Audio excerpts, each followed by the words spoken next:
قمرون قمرون قمر سيدنا النبي قمرون. بسم الله الرحمن الرحيم.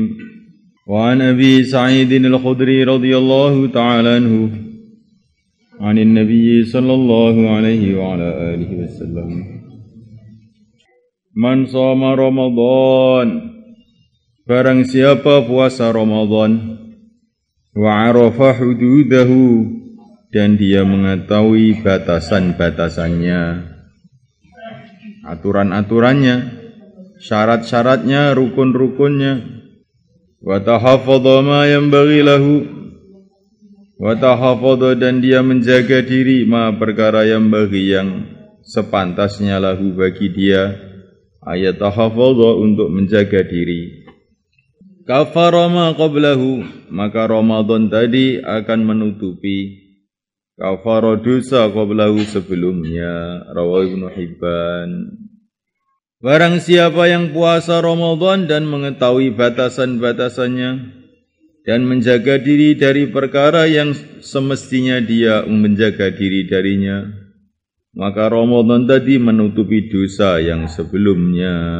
Insyaallah. Harus mengetahui batasan-batasan puasa Ramadan itu. Apa yang membatalkan puasa. Inilah pentingnya ilmu agama. Syarat rukunnya puasa bagaimana? Bagi wanita bagaimana? Kalau dalam keadaan haid bagaimana cara mengqadha'nya? Jadi kalau orang itu mengetahui ilmu agama, nilainya lain. Sehingga amalan-amalannya itu bernilai. Jadi ilmu itu ada nilainya. Kamu lihat dokter itu, kasih resep. Cuman tulisannya itu ya awur-awuran jelek sekali. Tapi yang nulis ini pakai ilmu, dia nulisnya itu pakai ilmu, akhirnya ada nilainya. Orek-orek 50.000, ya. Tapi kalau tidak punya ilmu, tulisannya tidak ada nilainya. Ya begitu juga agama, orang yang punya ilmu agama itu jadi bernilai.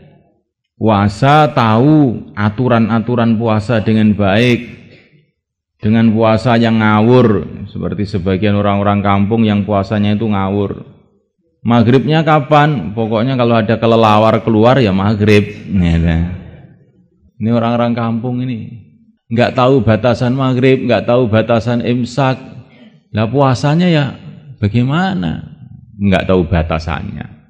Mulainya nggak tahu, akhirnya nggak tahu. Adab-adabnya puasa tidak dijaga. Puasa tapi menggunjing orang terus. Maka nilainya jadi berkurang karena tidak tahu aturan-aturan puasa. Ilmu agama itu ada nilainya yang sangat tinggi di sisi Allah. Kalau ilmu dunia ya nilainya di dunia. Sekarang orang yang punya ilmu kedokteran, apakah ilmu dia itu ada nilainya di tengah-tengah pertanian? Kan nggak ada nilainya. Dokter memberi resep mengenai obat-obat kayu, obat-obat tikus, ya. Maka dia tidak ada nilainya, ya nggak? Ya. Begitu juga insinyur pertanian kasih resep-resep mengenai kedokteran juga nggak akan ada orang terima, ditertawakan, malah dianggap orang gila. Begitu juga ilmu-ilmu dunia ini nanti di akhirat juga sudah tidak ada nilainya apa-apa. Di sisi Allah tidak ada nilainya. Walaupun profesor, doktor, PhD, jenderal, petak, tapi nggak bisa sholat, nggak tahu syaratnya sholat, rukunnya sholat, ya itu tidak ada nilainya di sisi Allah. Orang jahil. Ini kamu kudu renungi nih. Jadi kita ini harus berpikir yang benar. Walaupun dia bisa bikin pesawat terbang, bisa bikin apa, tapi nggak ngerti syarat rukunnya puasa, ya dia ini orang nggak ada nilai di sisi Allah. Kalau di sisi manusia ada nilai mungkin, di dunia ada nilai, di sisi Allah nggak ada nilai. nanti di akhirat sama sekali tidak ada nilainya juga ilmunya itu. Karena di akhirat sudah enggak perlu pesawat terbang. Di akhirat itu alamul qudrah, alam kekuasaan Allah itu ditampakkan langsung tanpa asbab. Orang ahli surga duduk di kursi, saya kok ingin pergi ke sana, langsung kursinya terbang. Nggak usah pakai mesin, nggak usah pakai bensin. Nah, kalau alamnya seperti itu, untuk apa ilmu teknologi? Nggak ada gunanya. Kalau ingin makan, saya kok ingin makan. Baru ingin saja, makanan sudah datang di depannya menurut seleranya. Berarti ilmu permasaan, tata boga nggak ada gunanya. Ya kan? Saya ingin punya bangunan, langsung bangunan jadi. Saya pengen istana dari emas, langsung jadi. Ilmu teknik sipil nggak ada gunanya. Ya kan? Ilmu polisi juga tidak ada gunanya. Ya. Karena di surga nggak ada maling. Ya. Maling semua sudah ditaruh di neraka semua. Ya. Kecuali yang tobat. Ya. Ilmu politik juga nggak ada gunanya. Semua jadi raja semua di surga Allah. Ilmu kedokteran nggak ada gunanya. Karena nggak ada orang sakit di surga. Yang sakit di neraka semua. Ilmu perawatan kulit, nggak ada gunanya di sana. Semua orang cantik semua, ganteng semua. Nggak ada yang korengen, nggak ada. Panu nggak ada. Ya. Saya bicara ini karena ini ada santri-santri Ramadan di Pondok Putri ini biar dengar. Ya. Pentingnya ilmu agama itu kayak begitu.